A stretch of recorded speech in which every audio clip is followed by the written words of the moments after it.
11월에 공백이가 읽은 총 8권의 도서 그리고 3권의 스페셜픽 도서 지금부터 함께 살펴보겠습니다. 안녕하세요 공복 여러분, 공백입니다. 모두 즐거운 연말 보내고 계신가요? 저는 오늘도 이렇게 11월 달에 읽은 책들을 모아서 들고 왔습니다. 제가 11월 달에는 정말 몸도 좋지 않고 마음도 번잡해서 이거 이래가지고 월말정산에 찍을 책이 있을까 싶을 정도로 독서하기가 좀 어려웠거든요. 그래도 제가 열심히 읽어낸 도서들을 오늘 이렇게 들고 와봤습니다. 11월에 공백이가 읽은 총 8권의 도서 그리고 3권의 스페셜픽 도서 지금부터 함께 살펴보겠습니다. 네, 11월의 첫 번째로 소개해드릴 책이자 변치 않는 저의 스페셜픽 도서죠. 바로 프랑스 아주 사강의 브람스를 좋아하세요입니다. 이 책은요, 제가 찬바람만 불면 꺼내 읽는 책이라서 1년에 한 번씩은 꼭 다시 읽게 되는 것 같아요. 올해도 날 쌀쌀해지고 낙엽지고 하니까 또 어김없이 생각나서 이렇게 꺼내서 읽게 됐습니다. 워낙 유명한 소설이라서 많은 분들이 이미 줄거리를 아시겠지만 그래도 아주 간단하게만 이야기해보자면 이런 내용의 책입니다. 주인공인 폴과 로제는 아주 오랫동안 연인으로 함께해온 사이입니다. 폴은 로제 말고는 다른 남자를 상상할 수 없을 정도로 이미 그에게 익숙해져 있는 상태고요. 로제는 폴을 사랑하면서도 종종 다른 여자와 잠자리를 가지면서 폴을 외롭게 하는 그런 남자입니다. 폴은 권태와 우울에 휩싸인 채 하루하루를 보내고 있는데요. 이러던 중에 폴은 어느 날 자신보다 한참 어린 그리고 매우 잘생긴 남자 시몽을 만나게 됩니다. 시몽은 폴에게 첫눈에 반해서 굉장히 적극적으로 구애를 하기 시작하고요. 폴은 이 사실에 불안함을 느끼면서도 자꾸만 시몽에게 가는 관심을 거두지 못합니다. 이 세 사람이 가지고 있는 그런 미묘한 감정, 특히 폴이 느끼고 있는 권태감, 고독감, 갈등과 두려움 같은 심정들을 아주 흥미롭게 읽어낼 수 있는 소설입니다. 한 150페이지 정도로 되게 짧은 소설이고요. 소설의 말미에 가면 폴이 두 남자 중에 한 명을 선택하게 돼요. 이 선택에 대한 저의 감상도 해마다 달라지고요. 또 사람들의 감상도 모두 다르거든요. 그런 걸 지켜보는 게 참 재미있는 소설이에요. 제가 이 책을 처음 읽었을 때는 한 시몽 나이 정도였고 지금은 폴의 나이 정도로 가고 있고 나중에는 로제의 나이까지 되겠죠. 우연찮게 이 책을 해마다 읽으면서 제가 제 나이에 따라서 또 상황에 따라서 공감하고 집중하게 되는 부분이 매번 달라진다는 걸 느끼는 게 저는 참 재밌고 특별하더라고요. 뭐랄까요, 뭔가 책과 함께 나이를 먹어가고 있다는 느낌이 들고 예전에는 이해하지 못했던 것들을 지금은 이해하게 되는, 혹은 예전에는 괜찮다고 생각했던 것들이 지금은 더 이상 괜찮지 않은 그런 변화들을 계속 마주하게 하는 그런 특별한 책입니다. 저는 앞으로도 해마다 이 책을 꺼내보게 될 것 같고요. 지금도 책이 되게 꼬질꼬질한데 앞으로는 거의 너덜너덜해질 것 같아요. 이 책은 이미 유명하지만 제가 주변 분들한테 항상 다시금 추천해드리는 책이고요. 마침 최근에 민음사에서 아주 예쁘게 리커버판이 또 나왔더라고요. 아직 이 책 읽어보시지 않은 공복이 분들은 꼭 한번 읽어보시기를 권해드립니다. 11월 제 첫 번째 스페셜픽 도서 프랑스 아주 사강의 브람스를 좋아하세요 였고요. 다음 책도 소개해드릴게요.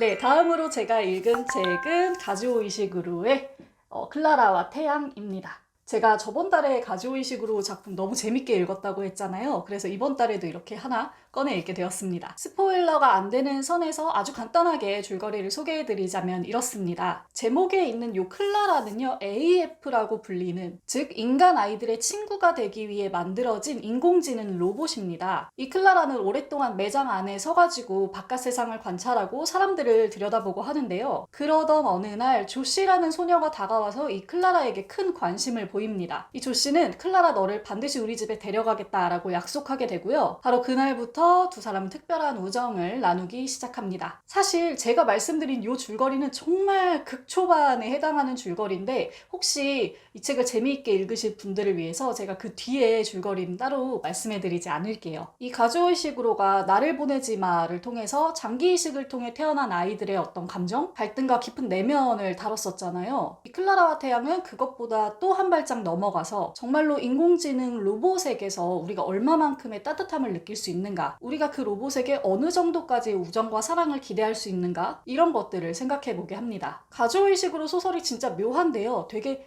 따뜻하고 온화한 방식으로 사람의 마음을 좀 뒤흔들어 놓는 것 같아요. 이 소설도 뭔가 제목 그대로 정말 따뜻한 햇살 아래 나와 앉아있는 것 같은 그런 따뜻함과 애틋함을 느끼게 해주는 소설이었습니다. 이게 400페이지가 넘는 꽤 그래도 두꺼운 책인데요. 이전 작품들과 마찬가지로 마지막까지 아주 즐겁게 읽을 수 있는 책이었어요. 부쩍 추워진 날씨에 정말 이 따사로움과 온유함을 느낄 수 있게 해주는 소설이니까 많은 공복이 여러분들이 한번 펼쳐보시면 어떨까 합니다. 가족의식으로의 클라라와 태양이었고요. 다음 책으로 한번 넘어가 볼게요.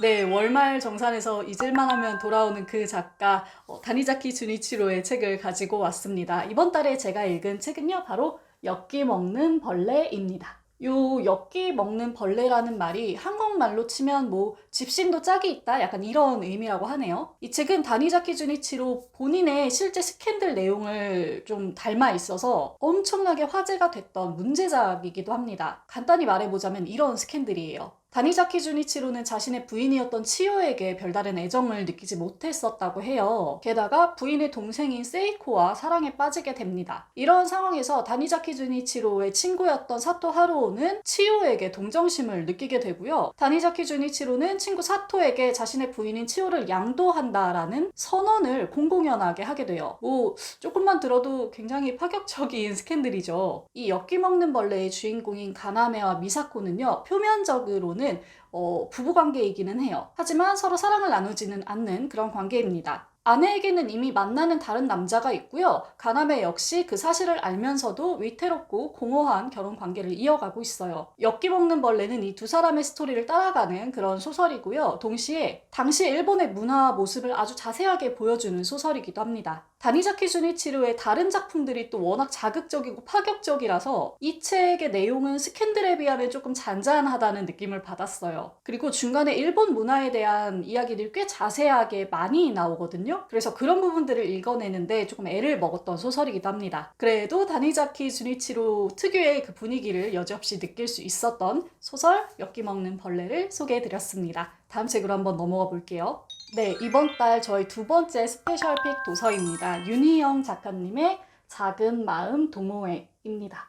이 책은요, 제가 읽으면서 좋은 의미에서 진짜 점입가경이다 이런 생각을 많이 했어요. 일단 이 소설 안에는 11편의 단편소설이 실려 있고요. 표제작인 작은 마음 동호회라는 소설은 약 20페이지 정도로 굉장히 짧은 소설입니다. 윤희영 작가님이 그간 소설에서 다뤄왔었던 여성, 퀴어, 소수자, 혐오, 폭력에 대한 이야기들을 이 작품집을 통해서 아주 다양한 방법으로 만나보실 수가 있어요. 뒤로 갈수록 좀 더 SF적인 성격을 띤 묵직하고도 다소 복잡한 작품들이 실려 있거든요. 그래서 저는 이 뒷부분들을 읽을 때 정말 거의 머리에 쥐가 나는 것 같은 그런 대혼란을 느꼈습니다. 그런데 이게 너무 매력적이었고요. 분명히 제가 다 이해하고 있지는 않은데 그럼에도 불구하고 뭔가 마음을 찌르는 구석들이 많아가지고 정말 인상적이었어요. 보통은 책의 내용을 이해하는 만큼 작품에 대한 애정과 흥미도 증가하잖아요. 그런데 이 책은 저의 부족한 이해와는 별개로 너무나 압도적이고 멋진 소설집이었습니다. 11편의 수록작 중에요. 저는 특히 이웃의 선한 사람이라는 소설과 연작으로 쓰여진 하줄라프 1, 2가 정말 좋았습니다. 특히 이 하줄라프라는 연작 소설은요, 용과 전쟁이 등장하는 그런 판타지의 세계와 현실의 폭력 세계를 아주 묘한 방법으로 긴밀하게 엮어놓은 소설이라서 정말 충격받으면서 좀 푹 빠져서 읽었던 기억이 있네요. 제가 이번 달에는 유난히 재독하고 싶은 책들을 많이 만났거든요. 이 작은 마음 동호회도요, 제가 정말 다시 읽고 싶은, 그래서 이 내용을 제대로 흡수하고 싶은 그런 책 중에 하나였어요. 많은 공복이 여러분들께 저의 11월 두 번째 스페셜픽 도서 작은 마음 동호회를 추천해 드렸고요. 다음 책으로 한번 넘어가 볼게요. 네, 다음 책은 에세이입니다. 서윤우 시인이 쓴 책이고요. 그만두길 잘한 것들의 목록이라는 책이에요. 이 책은 제가 아무런 정보도 없이 제목이 너무 인상 깊어서 인터넷 서점에서 그냥 구매한 책입니다. 여러 편의 에세이가 실려 있는데요. 실제로 목차를 보면 정말로 그만두길 잘한 것들의 목록으로 이루어져 있어요. 예를 들면 뭐 내가 아닌 것 되기, 빵 욕심, 약점 숨기기, 내 얼굴 외면하기 이런 것들로 돼 있거든요. 이런 컨셉이랑 목차가 너무 인상 깊어서 산 책인데 실제로 책을 받고 나니까 이 뒷표지에 있는 문구가 너무 인상적이었어요. 작가 스스로가 그만두고 싶은 것들의 목록을 쓰다 보니까 계속 하고 싶은 일들이 오히려 더 선명해진다는 거죠. 저는 이 말이 정말 좋았는데 되게 현명하고 인간적이고 따스한 어떤 깨달음이 아닌가 하는 생각이 들었습니다. 이게 시인의 문장들로 채워진 책이다 보니까 정말 모든 꼭지가 섬세하고 아름다운 책이었고요. 분명히 밀도가 꽤 높은 책임에도 불구하고 너무 어렵지 않게 아주 기쁜 마음으로 한 장 한 장 아껴 읽고 싶은 그런 책이었습니다. 마침 표지도 그렇고 내용도 그렇고 이 겨울에 읽기 정말 좋은 책이라는 생각이 들었어요. 한 해의 마지막인 요 12월에 이 책으로 작가의 문장에 한번 귀 기울여보고 이 책의 내용과 내 삶이 닿는 그런 부분들을 토파볼 수 있다면 마음 벅찬 12월이 되지 않을까 하는 생각이 듭니다. 많은 분들께 그만두길 잘한 것들을 목록 소개해드렸고요. 다음 책으로 한번 넘어가 볼게요. 네, 다음 책입니다. 이 책은요, 리드 인 미 라이브를 할 때마다 다른 공보기 분들이 이미 많이 읽고 있었던 책이에요. 바로 황정은 작가님의 첫 에세이집 일기입니다. 그간 사람들의 삶을 변화시켰던 커다란 사회 현상들에 대한 이야기, 그에 대한 단상들을 주로 담고 있는 에세이집이에요. 코로나로 인한 고립이나 각종 사회 차별 문제, 세월호나 가정폭력 같은 주제들이 다뤄지고요. 그 사건들을 멀리서 하지만 온몸으로 겪어내고 있는 작가의 생활과 생각을 엿볼 수 있는 책입니다. 그래서인지 저는 이 책을 보고 좀 기진맥진해졌다고 해야 될까요? 마음이 좀 침잠하는 느낌이 들기도 했어요. 하지만 결국에는 이렇게 마음으로 애쓰는 시간, 그리고 충분히 동요하는 시간, 서로의 안녕을 진심으로 바라는 이런 시간들이 꼭 필요하지 않나라는 생각으로 도달하게 됐습니다. 이 에세이집이 그런 생각을 할 수 있도록 잘 도와주고 있다는 생각이 들었어요. 글이 단단하고 아름다운 것은 물론이고요. 정말로 여러 번 곱씹어 볼 만한 문장들이 많아서 얇은 책이지만 천천히 음미하듯 읽어보면 좋겠다라는 생각이 들었어요. 저는 사실 이 책을 다소 급하게 완독했거든요. 그래서 다 읽고 나니까 그 점이 되게 아쉽더라고요. 혹시 앞으로 이 책을 읽어보실 분들은 한 문장 한 문장 천천히 꼭꼭 씹어가면서 읽어가시기를 권해드립니다. 자, 황정은 작가님의 일기를 소개해드렸고요. 다음 책으로 넘어가 볼게요.